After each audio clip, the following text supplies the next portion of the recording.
Ladies and gentlemen, welcome to the yet another episode of Virtual Global Leadership Podcast. Today I am thrilled to have a remarkable guest who has dedicated over 14 years to the field of conscious leadership coaching. She is the founder of Design Your Life, a coaching practice that has empowered countless individual leaders and leadership teams globally, helping them achieve higher performance, impact, and profit in all aspects of their lives. Our guest utilizes scientifically backed conscious leadership programs to create emotionally and psychologically safe work environments, allowing people to flourish and contribute at unprecedented levels.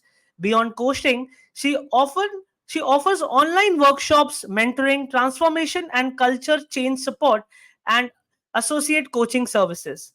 What sets her apart is not only her extensive coaching experience but also her diverse academic background with qualifications in conscious business ethics, neuroscience based coaching, social and medical anthropology, psychology, health sciences, and metaphysics. She brings a unique and holistic perspective to her coaching approach.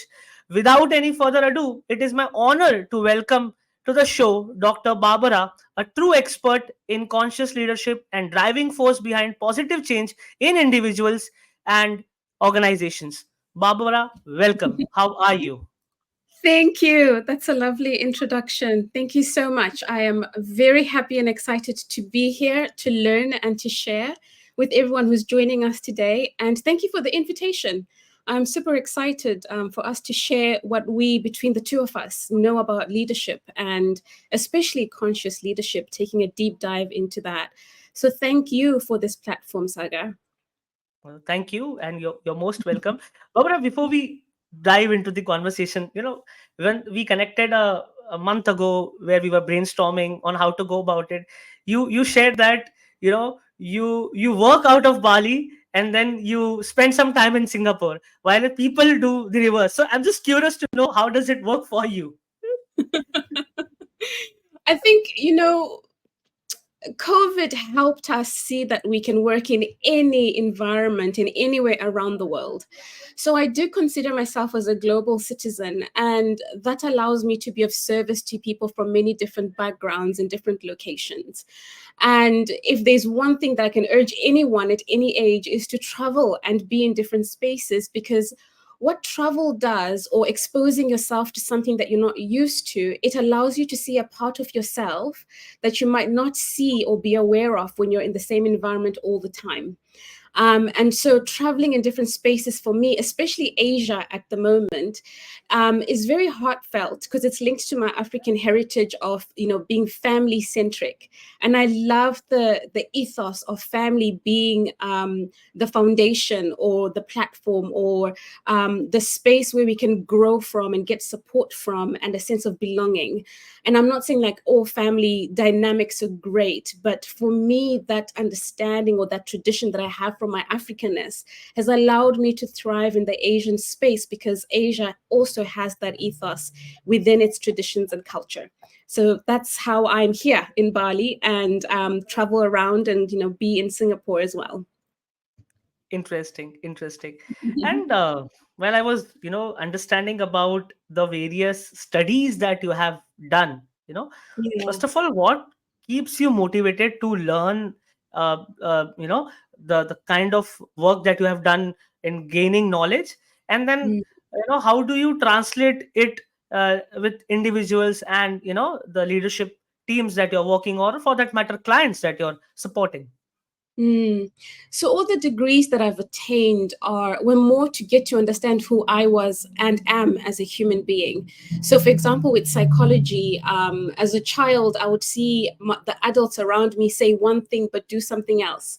And then when I was in my 20s, I couldn't quite understand what thinking was really about. I really wanted to understand our psyche. So I took a degree in health and community psychology because I really wanted to understand that part of my mind. And then at some stage, I started traveling around the world. So I worked on cruise ships for a while. I worked in the Maldives and Seychelles, across Africa. And one of the things that I realized was that as much as we're all gloriously different above the surface, underneath we are the same. And that spurred me to go and study anthropology, because anthropology, as you know, is the study of people and culture. I really wanted to understand how, working with all these people from different backgrounds, we all still want the same thing. We all want to be seen, to be heard, to be understood. We all want to be loved in different ways. And yet, when we step out into the world, above the surface, we are treated differently, whether it's by age or gender or color or whatever it is. So I got interested in culture because I really wanted to understand that. And that's where anthropology came in. And then at some stage, I started, performing quite high in my workspaces, in other areas, and people used to ask me how I did it. And so I thought, let me go do a degree or a diploma in neuroscience-based coaching, because it is how we can harness our mind and brain for higher performance. So I could even give people a deep dive into who they are, not just from me telling them from my own experience, but also using science to support how their mind and brains, how we can harness them for higher performance. And then with that, I started questioning, okay, so I know what the mind is and how it works. I know what the brain is and how it works. But the words and the thoughts and the sentences that are in my thoughts that are affecting the brain and how I then behave later, where are they coming from? And through psychology, I learned that, okay, the words or the language that we use is what we are raised from, right? So if I was raised in Zimbabwe, so I speak English because our schools are taught in English, and my culture is Shona, so I speak Shona as well. So I'm able to articulate in those two languages, and I understand those two languages. But my question was, the people who are also teaching me are also human beings. There must be something higher within ourselves that I want to listen to. I really want to understand that. And this has got nothing to do with religion, but I really wanted to understand what people meant when they said God, what people meant when they said your inner voice or your higher power or your intuition or your gut instinct. I really wanted to understand that. So I did 2 degrees in metaphysics because it seemed to answer those questions for me. Because from a young age, there was always an inner voice within me. I call it my inner voice now. At that age, I did not know what it was called. And so I started realizing that even when we look at all religions, there's a common thread, right? Because we are all spiritual beings who are living a human life. And at spiritual level, we are all interconnected. And so for me, metaphysics allowed me to be able to understand that viscerally and to use that science to also share with other people in the spaces that I work in, and also to understand other people's religions, beliefs, and values so I can be of service to them. So it was easy for me to go down the academic route because I'm an academic person, and that's how I interpret my world. And obviously there are other things like I'm a yoga instructor, I'm mindful meditation guide, and other little things that I've done. So for me, the way to understand myself as a human being is understanding all aspects of myself through academia and also through traveling. The more I understand myself and how our psyche collectively works and how culture collectively works, the easier it is for me to translate that into coaching so people can really understand who they are. As you know, my life purpose is to help other people harness and control the power they already have within themselves, right? To lead and live a life of purpose. So all of that information helps them to see how much power and wisdom each of us already has within. And that's the journey that I've taken. Thank you for sharing that background. So, Yeah. Barbara, what are some of the common mistakes, or rather say, I would not call it mistakes, but because of, let's say, unawareness, or Mm. rather, not, let's say, paying attention, some of the leaders, they make, and like, if Mm. someone is watching here, and something that you would advise them to introspect on, like, what are Yeah. your, Yeah. pardon? Yeah. Look, Yeah. the biggest thing is communication. So the way we treat others is how we treat ourselves. So it Mhm, goes back to emotional intelligence. mhm, And if I can just unpack emotional intelligence for a second, you cannot go and get emotional intelligence. You cannot go and get educated on how to become emotionally intelligent. Emotional intelligence is the result of deep self awareness. And deep self awareness itself is the result of continual self inquiry. It's literally questioning everything in your life, because everything that we see and we're surrounded with right now, everything we sense with our senses, is everything that's also happening within ourselves. So the more we get to understand ourselves as individuals, the better we're able to understand and also hold space as leaders for other people. So we can speak about what is called psychological safety in workspaces. And psychological safety is when people don't feel afraid to speak up, to share. They don't feel like they'll be embarrassed or punished or maybe fired even for speaking up. It is a space where people feel really safe and they can trust themselves and their leader to be able to contribute. And the way that a leader can create psychological safety in the workplace, which is important, because the higher the psychological safety, the higher the performance, because everyone is feeling safe and can trust to be able to speak up, which means there's more contribution. And the more performance there is, the higher impact on our clients, on our services, on the customers, right? And in the long term, there's a higher return on investment. There's sustainability on that. So going back to how a leader can create psychological safety, there's no way we can hold authentically space for another person or allow them to feel seen, understood, or heard if we are not doing the same on our own selves. We come first. And that means inquiring about how we are, who we are as individuals, walking that journey of leading ourselves first in whichever way that looks like, holding space for our own selves, listening to ourselves, listening to our intuition, doing our spiritual practice, whatever that is. That can be anything from meditation to taking a walk in nature to prayer, whatever your spiritual practice is. That time with yourself is really important as a leader, because you're dipping down into your inner wisdom, because all of us are interconnected. And the more you connect to your own inner wisdom, the easier it is to connect to other people and also create space for them. You become more empathetic because you are walking or have walked that journey. You understand how sometimes there are peaks, sometimes there are valleys, in really looking in the mirror and looking at yourself.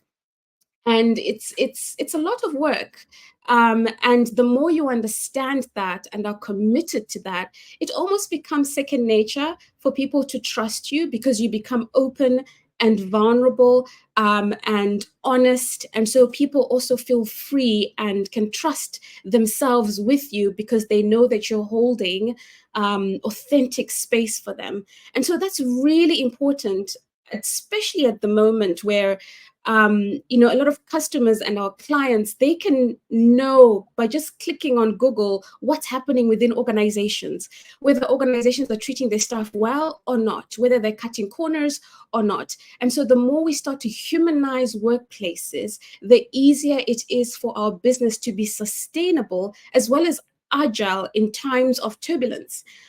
So that's very important: psychological safety, self-leadership, that self-inquiry, which in turn gets into higher levels of self-awareness, which in turn leads to higher levels of emotional agility. So all of that is work that I would encourage leaders who are wanting to become more conscious, more compassionate, more empathetic, to follow through with. It's really good work. It's really good work.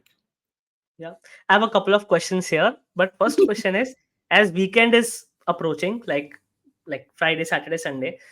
Mhm. So, what are some of the baby steps or action steps you would like to share for Mm, leaders who can like what is it that they can introspect over this weekend, yeah. and maybe if they want to connect with you later, so what they can come back with you. So if you want to share some steps there.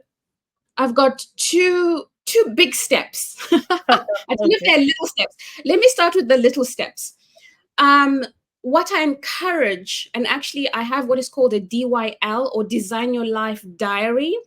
And what I encourage people to do, even if you're not using the diary that I have with my company, is you divide the diary you have right now into four main parts. That's a Mhm. first easy part. Each day is divided into four main parts. The first part, I call it AM AM. And this is the part where it's just for you. There are no appointments set. The only appointment set in at least the first hour of the day when you wake up is the appointments that you have with yourself.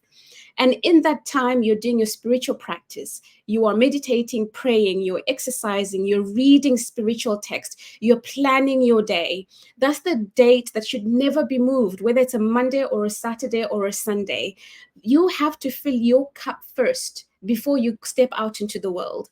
Because as a leader, a lot of people are going to be looking to you for inspiration, for direction.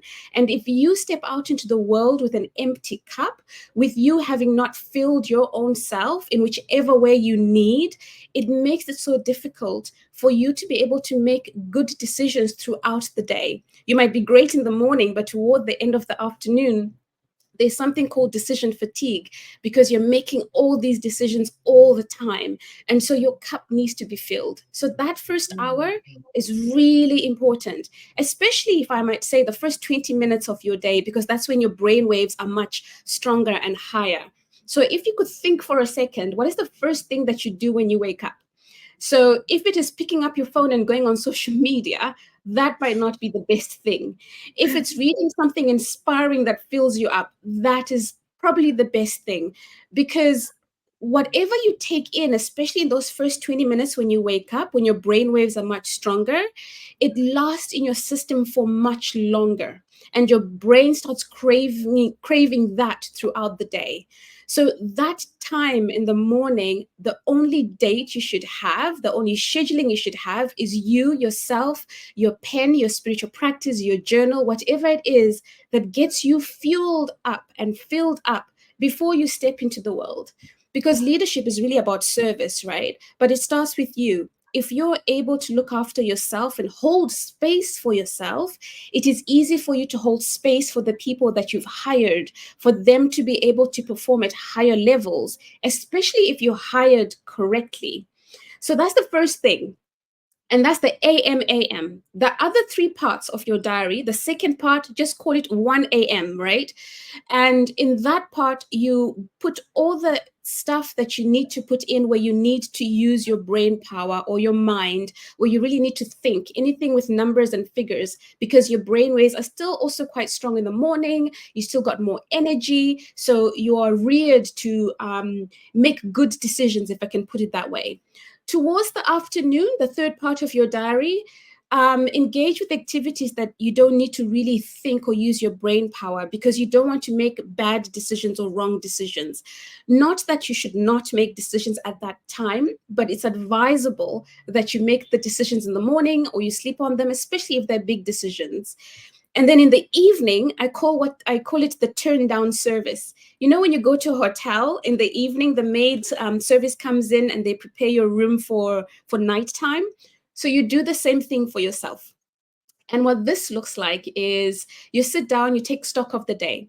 What worked? What didn't work? Are there things in your schedule that you could have delegated or automated to free more time for yourself? Have you prepared for tomorrow morning? If you're going to exercise, have you put your exercise clothes in a space where you can find them? Are you prepared in terms of what to wear tomorrow even? Are all your appointments scheduled and approved and confirmed for tomorrow? So that again, you're preserving your brain's energy to be available for the things that you as a leader are needed in the organization for, which is being a visionary, making sure that the purpose and the vision of the organization is on track. So if all of those things are in place, it is easy for you to step out and be of service to other people, which is the leadership role. And so you're taking time to fill your cup, you're taking time to make sure you're okay, and then you step out to the world, and the overflow then goes out to everyone else, which is amazing.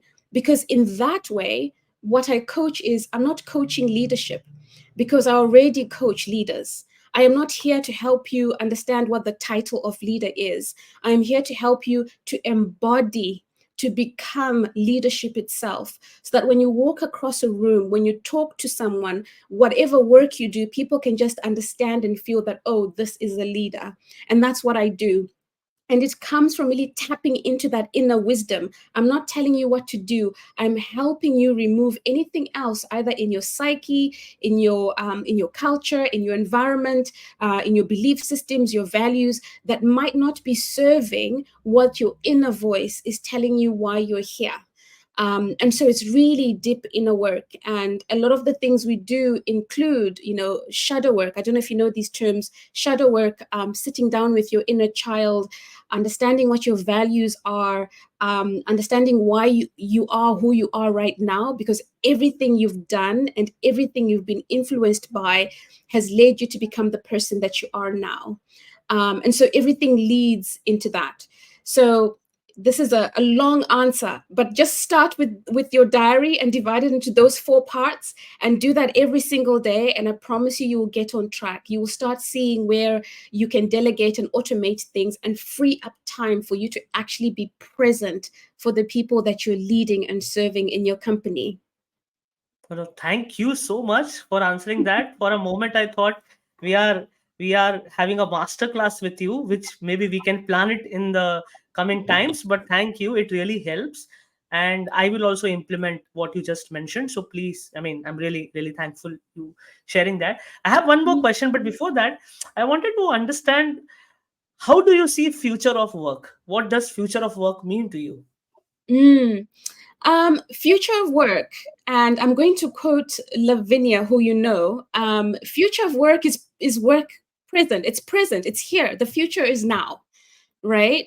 And the future is remote work. The future is hybrid work. The future is working from any environment. The future is not top-down leadership. It's horizontal leadership. The future is about creating workspaces where people feel safe to come and work together. So there are no silos in the organization, but we know that we're here for a common purpose, for a common vision. And how do each department, or how does each department and team come and contribute to that? How does each individual understand who they are as an individual, what their strengths are, and how they can bring that toward the vision of the organization? So everything is integrated. The world at the moment is very hyper connected. So the more we are able to use that hyper connectedness, as opposed to, oh, we are going to wait, for example, for the boss to tell us the direction, but understanding that all of us have something to bring to the table. That is what is happening right now. There's so many resources online where people can see that that actually works much better. And I know there might be some leaders on the platform who might be panicking at the moment to say, I don't have time to be looking after people. That's the role of the HR department. Whatever reason might be coming up now. And I get that. There's a place for that. But I would like to ask a question. And the question is, when I work with leaders, yes, we do the people focus. We also do the business focus to say, if your business strategy is clear and focused and transferable and translatable to every single team, department, and individual member in your business, then there's no need for micromanagement. There's no need for the buck stops with you. There's no need for people to wait for you to give direction. Everyone starts the job of going to work and asking themselves, okay, what do I need to do as an individual, as a team, as a department to make sure that I am working towards the vision of the company? It does not need you to be behind a desk, 8 to 5. It does not need that all the time. Yes, there are situations where that is required. And so the future of work and the present of work is really about agility and flexibility, whatever we want to call that, whether it's remote work, whether it's working across countries, whatever term what is the other one? Location independent, whatever. Flexibility, flexible work. Flexibility. Yes, that's what it is. As long as we are clear on why we are all here and we have a common goal and we all understand what that common goal is, it makes it so much easy for us to work collaboratively together without accountability. So the advice I can give on that when I speak about business strategies, and I'm not speaking about strategies where you write a lovely piece of paper you put it on your letterhead, and then you file it or email it to everyone in the organization. It's something that is translatable in action or actionable. So there are 5 levels of this actionable strategy. The first one is, what's the purpose of the business? Why are we here as a business? That has to be clear. Number 2, okay, what's the vision? We now know what the purpose is. So, what's our vision in the next 5 years, in the next 10 years, or 2 years? You can choose any number of years. That needs to be clear. The financial vision, the HR vision, the marketing vision, whatever it is, right? And then from that, we go to number 3, which is the mission activities. Now that we know that our vision is this, in the next 2 years, what do we need to do every year of those 2 years, every quarter of those 2 years, every month, every week, every day of those 2 years, for us to be able to achieve this vision by the end of 2 years? So that's number 3. Number 4 is your values, the values of the organization. Not for people just to memorize and know the values of the organization, but how do we embody our values, right? The way that we do our work should be indicative of what our values are. So if the value of Wow. an organization is honesty, then in everything that we're doing across the organization, are we being honest in our dealings with each other, with our customers, with our clients, with the world? So it is not just about memorizing, it's about embodying and becoming those values. That's number 4. Number 5, we come back to the mission activities, right? Now that we know what needs to be done every day, every month, every quarter, whatever it is, and we've got the dates on when they need to be done, we then align every single item with the resources that we currently have to be able to achieve those activities. Now, the mistake that some people do is they say, okay, well, when we make a profit, then we'll be able to do this. But it's no, no, no. How can we become resourceful with the resources that we currently have so that we are always on track to the vision and the purpose of why we are here as an organization? Now, with those 5 things clear, you can literally run an organization from anywhere because your resources are already there. You know what needs to be done. You know who needs to do it. Everything is clear. It's transferable to anyone in the organization. It's easily translatable. It's focused on the purpose and is very clear. And that's very important. So once you've got that structure as a leader, because one of the questions that I do get asked is, okay, fine, I'll help with people, I'll be present with them, but I also need to focus on the vision of the organization. And for me, it's okay, let's build your foundation, the foundation being the business strategy. Because if that foundation is solid, it makes it easy for you to then be present for yourself as a leader and then for other people, because the question should then be, as a leader, what can I do as your leader to make sure that you are doing the things that we both agreed we hired you for and the things that we agreed for our business strategy? So that makes it easy. And you can use that implementation plan as a monitoring and evaluation tool. Everyone is clear on what needs to be done. Psychological safety allows people to ask and contribute and be able to say, okay, I need this, I don't need this. And so there's a collaborative self-management of teams, of individuals, and the organization becomes its own organism as opposed to a top-down hierarchy that is not sustainable in this world, at least for the long term. Thank you. Thank you. I mean, thank you for sharing that. It's a very interesting perspective, and of course, Yeah. the depth of this is really, really interesting for me also to introspect. While you were sharing this, I was also trying to, sync it with an example of the project that I'm working on. So, thank you for that. Yeah. Um, Also, I just wanted to understand. You mentioned about uh, the time has come, or rather it is important to humanize workplaces. But isn't it, this is the natural thing, since the organizations, like from whatever times we talk about, be it the industrial revolution or the new age thing, but don't you think this is the fundamental? And and what are some of the things that you feel are missing Mm. pieces, while a company is, let's say, unable to humanize, not on purpose, but for some reason? Yeah, it's definitely not on purpose that we have dehumanized workspaces. It's not on purpose. I feel like somewhere along the lines we've lost our direction. Earlier I mentioned that we are spiritual beings who are interconnected deeply within ourselves, who are living a human life. And I think what has happened is we focus so much just on profit, and so have just laser targeted on that and forgotten that there are actually people in the organization who are actually helping us reach the profit that we need to reach. And because there's so much activity, happening in the world, we have lost ourselves because we're trading water. We're trying to keep up. We are trying to navigate different spaces that we haven't been in before. And so there's a general panic sometimes in organizations that are not agile, in organizations that don't have leaders who are doing the inner work and understanding who they are, how they came to that, in organizations that use information as currency as opposed to making their strategies clear and transferable. In Mm. organizations that are top down, it's very difficult to do that. And you can even use the pandemic as an example. Any tragedy that's happened around the world is when something bad happens outside, your company either does very well or it doesn't do well.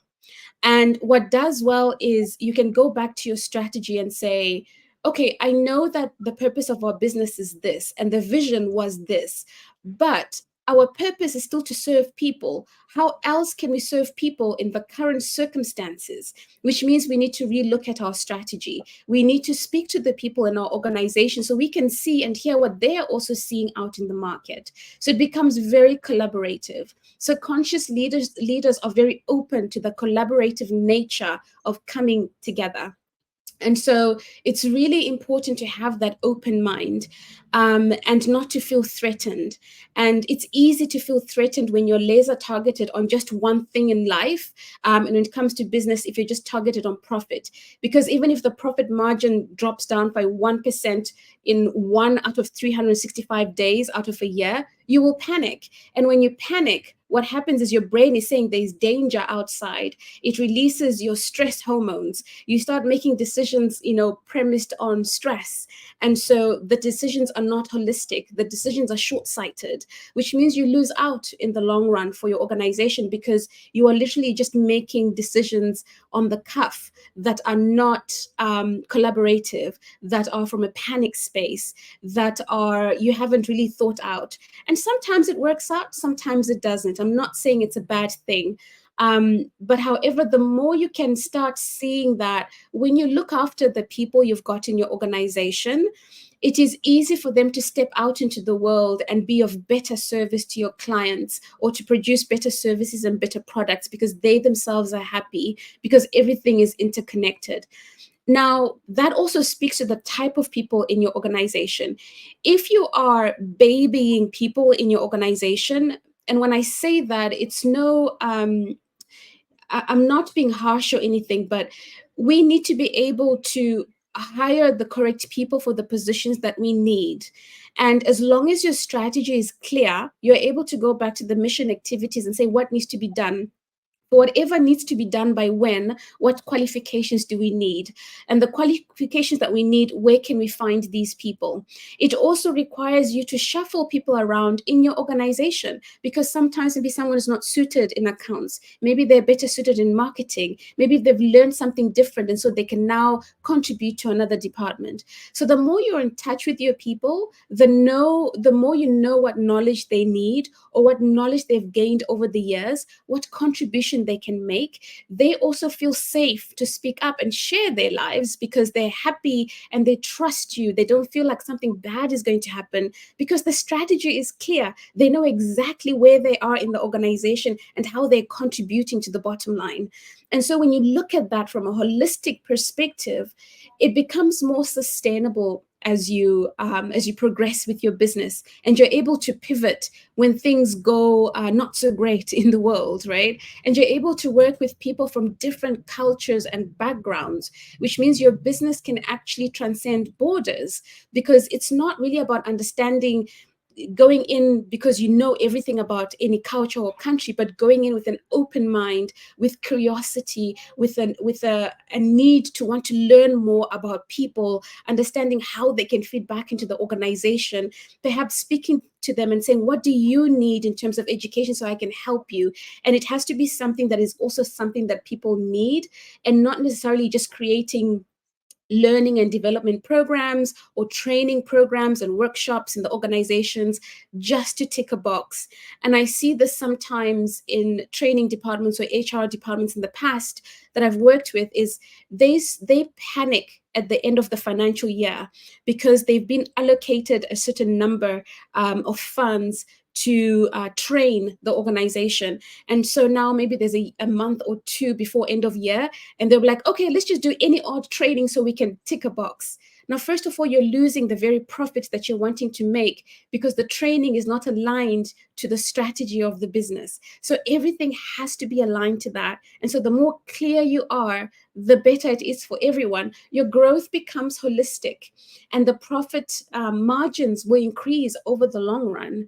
I mean, if you talk about investment always go up over long term, right? But short term, if you're watching the market every day, you'll go insane. So True, yeah, true. Yeah, yeah. yeah, Thank you for sharing that. of course. I just wanted to understand from a neuroscience perspective, or for that matter, Yeah. I'm purposely using this word.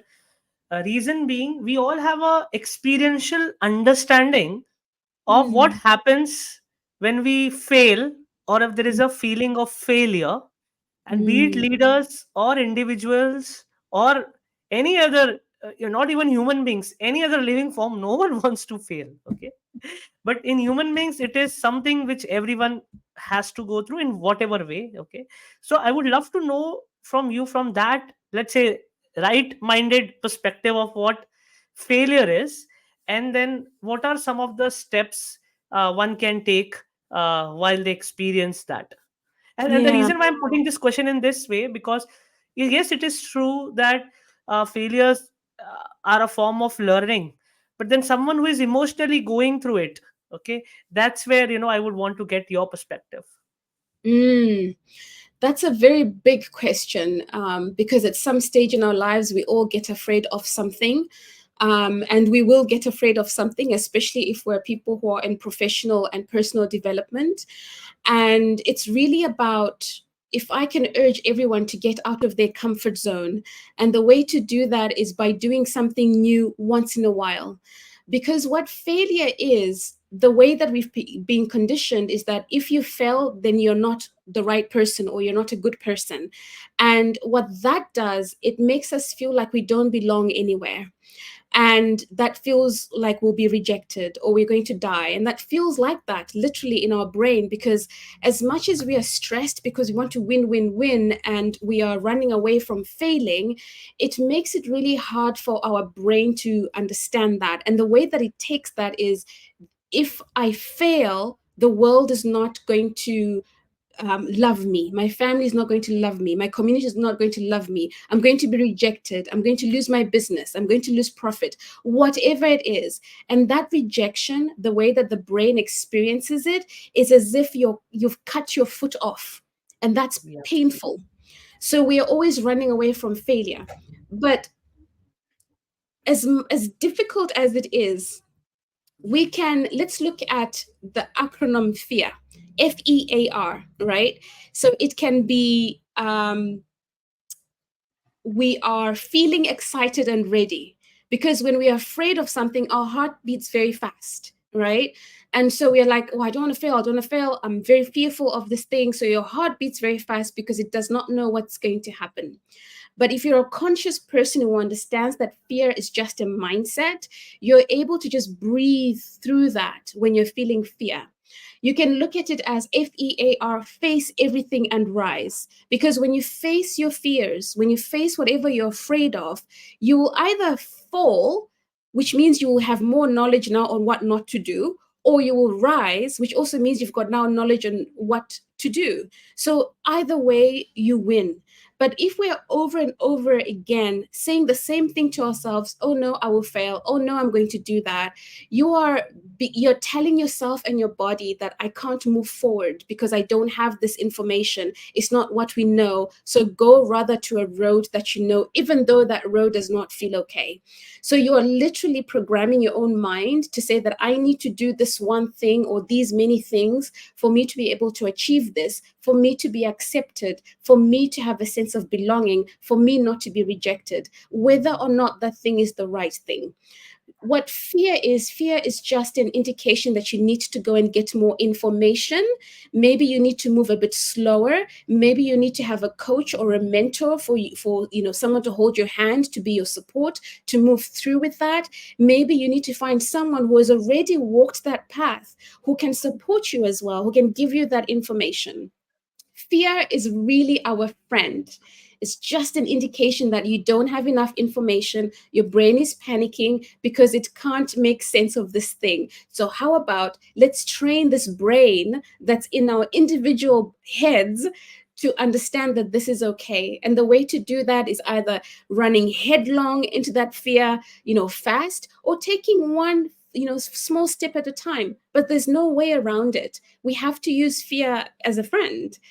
um, I follow and I love this motivational speaker, Lissa Nichols, and she says, imagine that you're driving in a car and you are in the driver's seat, and you put fear in the passenger seat. Because when you're in the driver's seat, when you're driving with your clear strategy, when you're driving with your clear values and your beliefs and your purpose in life, you know where you need to go, it makes it easy for you to get control of the car. Now, if you put fear in the driver's seat, what's happening is fear is going to be like, oh, there's a speed hump ahead. Let's go this way. Oh no, there's another speed hump. Let's go this way. Oh no, there's a pothole. Let's go this way. So you're not getting anywhere with fear because Hmm. it's afraid. It is not testing things out, slowing down so it can go over the hump, slowing down so it can go around the ditch or whatever it is. And what I can add to that for me is put fear actually in the trunk, in the boot of your car. Because for me, if I put fear by my side, I'll be feeling it. I can see it, which means it makes it difficult for me to drive, right? I don't want to see fear. But I will take fear out of the boot every week, maybe once a week, every month, to say, okay, what are we afraid of this week? What do we need to learn? What more information can I get? Who can help me? What coach can support me, especially if it's something that I really want to do? So, fear is really a friend in that regard. It just tells us, go get more information, go get more support. And so that's how I see fear. It's really about getting out of our comfort zones by testing or trying things out that might help us toward what we really want in life.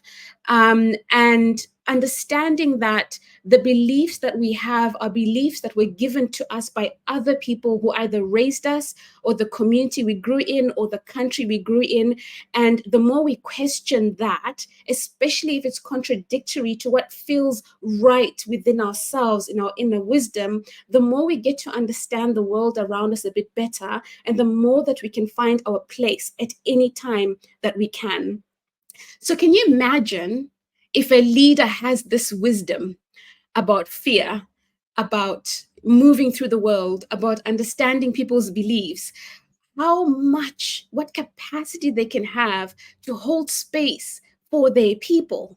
Can you imagine how great that can be on a national level, to have that kind of leadership where people really feel safe and they can trust and have that support?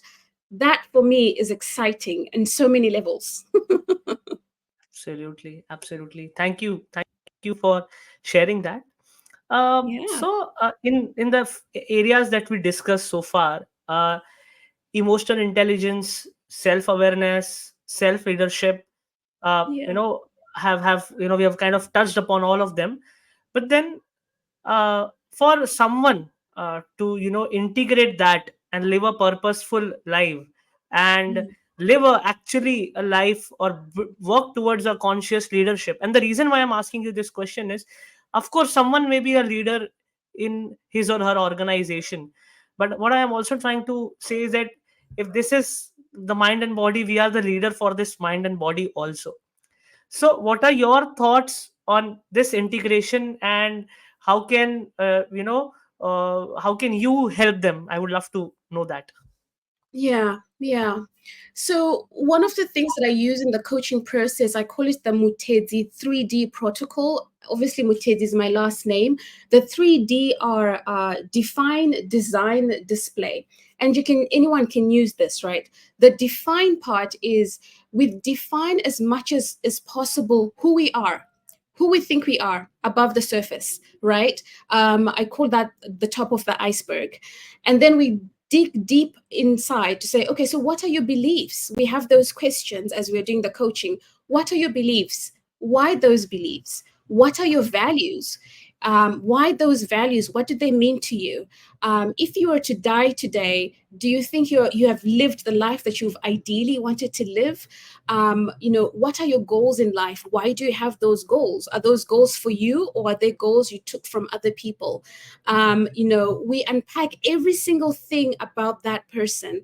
We look at their traumas, whether it's childhood traumas, whether it's workplace traumas, whether it's psychological abuse, whether it's emotional abuse, whatever they've gone through. We look at all their wins. So it's really unpacking their life, really understanding who they are. So it's really deep work that I support people on, because the more we get to understand ourselves, the more we're able to see ourselves, all parts of ourselves, as good or as bad as they are, the more it is for us to then go to the second D, which is to design roadmaps that lead us to where we want to go, that lead us on track to the goals that we have.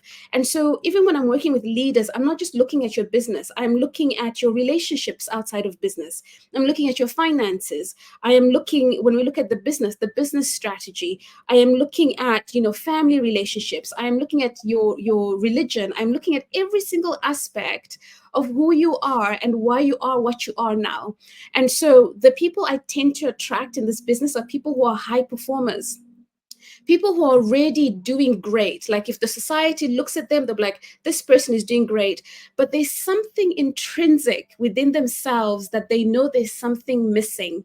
And it's usually when they have, become detached from their inner wisdom. And so for me, it's not so much about giving them the answers, but helping them to remove the ego, which I forgot, one of the teachers calls the ego edging God out, where we've started to wear masks to say, okay, a leader you should say this thing or wear this thing or behave in this way. It removes the human from the leadership role. And so for us to be able to design roadmaps that are aligned to your inner authentic self, we need to unpack everything, who you are as a human being and what you have bought into and what you might need to release. And then from that, we go to the third D, which is display. We start creating habits and behaviors that are aligned to what you have designed and defined. So it's really a deep dive into, I call myself a buddy for the people I'm working with.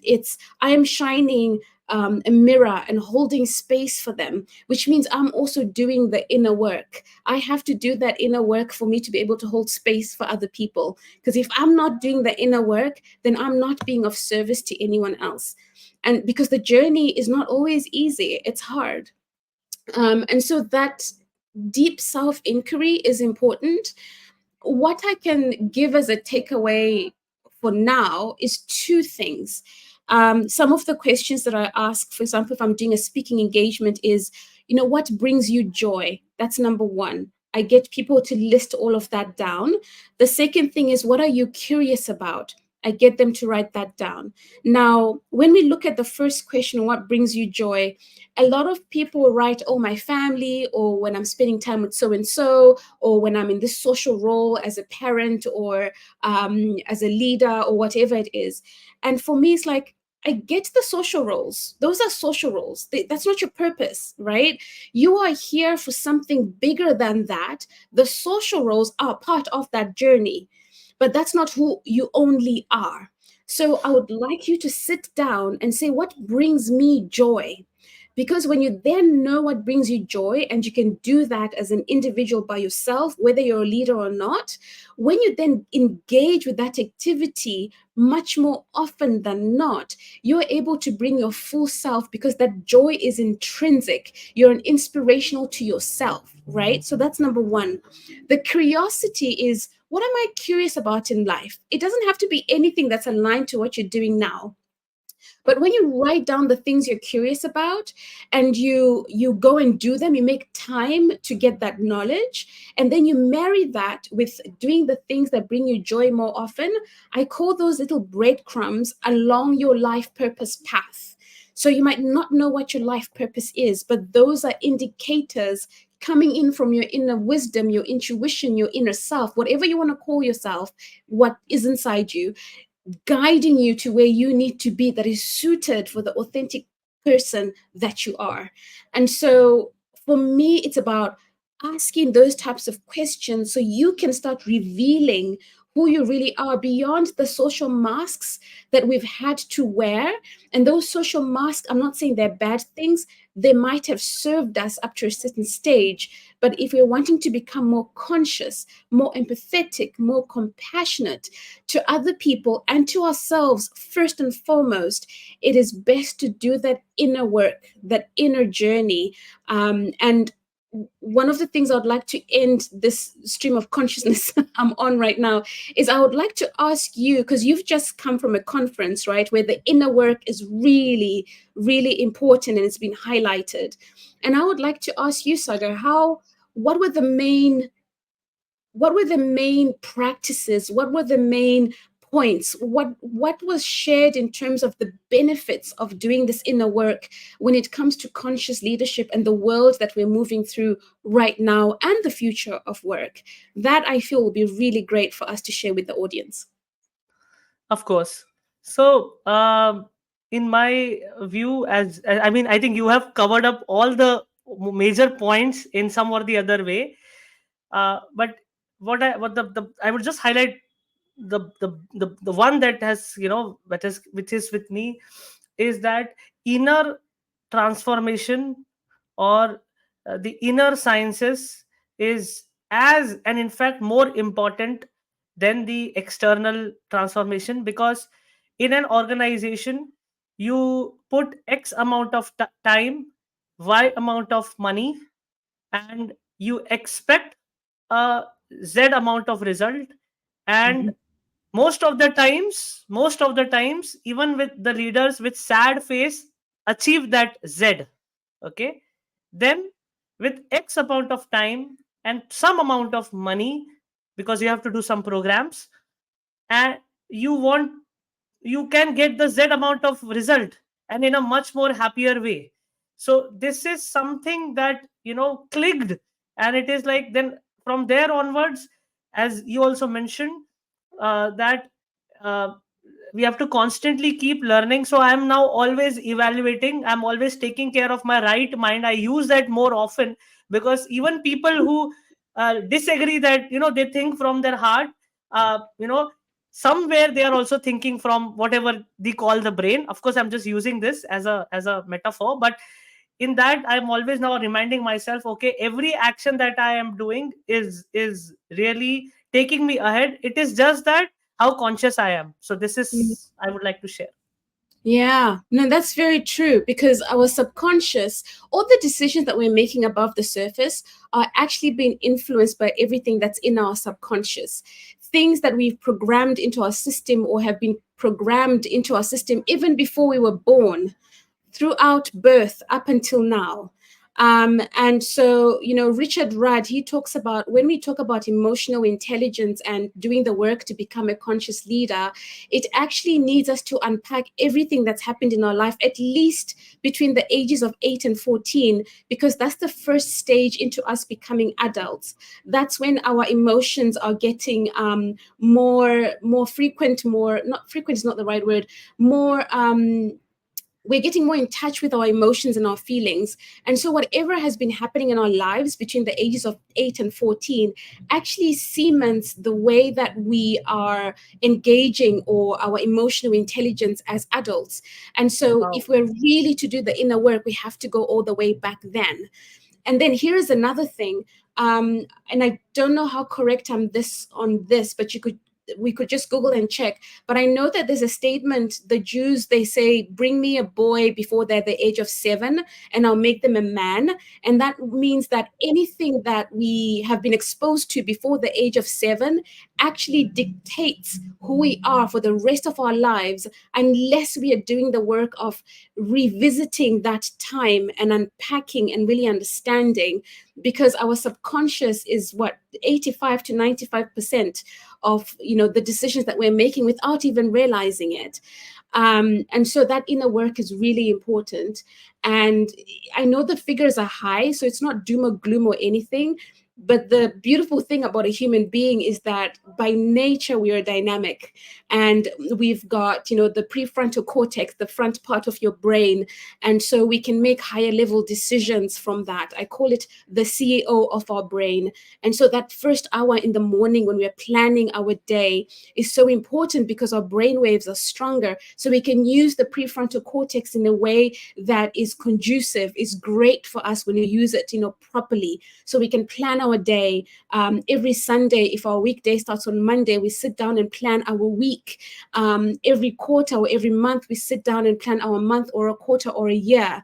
All of that allows us to engage our prefrontal cortex and our conscious mind much more than being a puppet to our subconscious, which was built by the people who raised us, the community who raised us. Not to say that anything of that is bad, but if the world is constantly shifting and changing, then we can also change those things, right? It goes back to agility. The more self-aware we are, the higher our emotional intelligence is, the more we can communicate and collaborate across nations, the more we're able to be agile in this VUCA world that we're living, which is volatile, hyper connected, all of those things. So there's no excuse for bad leadership, I don't think, at this stage, at this information stage.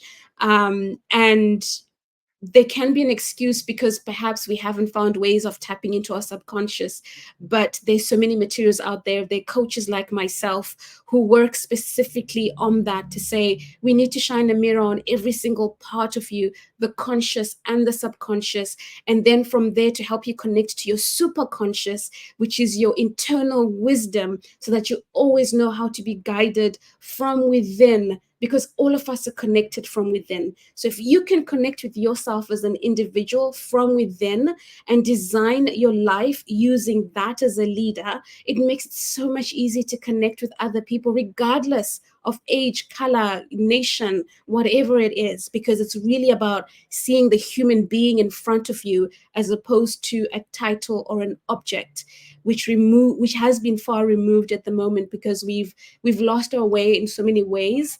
But I feel like the world is becoming more conscious, and we are finding our way, and there are more people who are questioning what is going on and sharing tools that are helpful for us to move forward, and coming together and collaborating, just like you and I right now, which is amazing to watch and experience. And I hope that more people get to do that. Thank you, Barbara, for sharing your wisdom, your journey, the way Mhm. you think. Rather, you have evolved as a leader, and you are helping other leaders evolve. I had a lot to take. There were every answer you ensured that there is a takeaway. I'm sure when you watch it again, I'm sure you would realize it. And of course, for the viewers, thank you for joining in. Uh, this has been one of the most transformative podcasts that I have noticed, and I mean it, Barbara. I completely mean it. So thank you for giving your valuable time. Just a few seconds, if you want to share any closing comments, please feel free to do that. Yeah, just one last thing for educational institutions who are shaping the minds of our young people. The more we look after our lecturers and the people within the organization, the more there's freedom in terms of how we are all working together in academic, the more we're able to be of service authentically and more conscious to the young people who are coming up, who are already much more exposed to different ways of learning and being and leading. And so, the more we ourselves, as lecturers and academics, can be able to create space for our own selves as the adults in the institution, the easier it is for that to be translated in the way that we also teach and hold space for future generations. So, yeah, that's what I would urge academic institutions to start looking at a bit more seriously.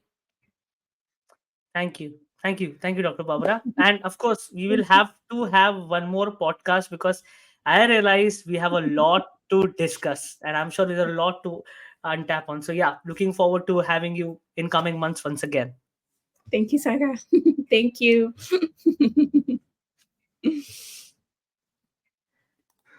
Great.